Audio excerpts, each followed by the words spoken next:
Americans with Disabilities Act, Module 6, Direct Threat. This module will cover the following topics: what direct threat is under the ADA, how to reduce or eliminate direct threat, how to determine if a direct threat exists, service or program exclusion allowed when direct threat cannot be mitigated, legitimate safety requirements are allowed. What is direct threat?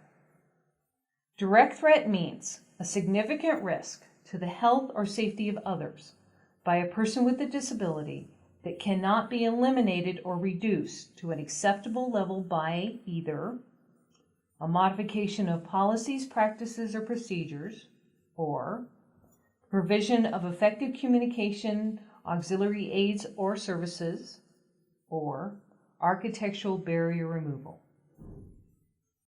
How to assess a direct threat. In evaluating if a direct threat exists, the assessment must be based on a reasonable medical judgment that relies on the most current medical knowledge and/or the best available objective evidence.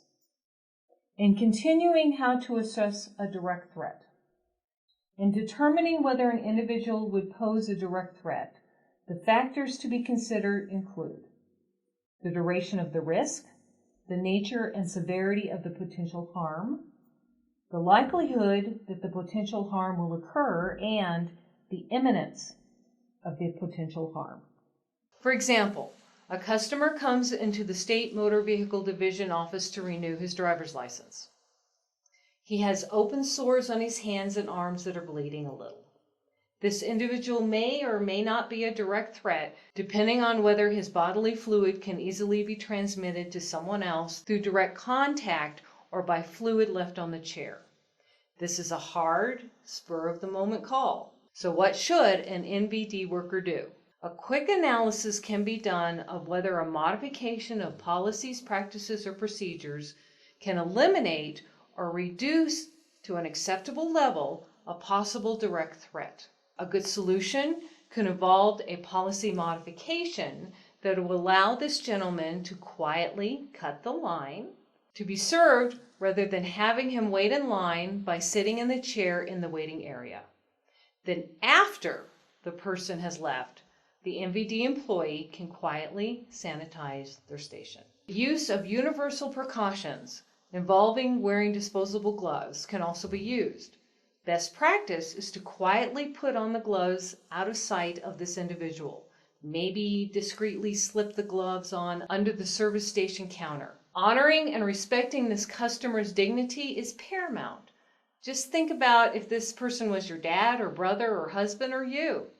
Always treat them as such. The use of universal precautions, wearing disposable gloves, can be used to serve all TRD customers.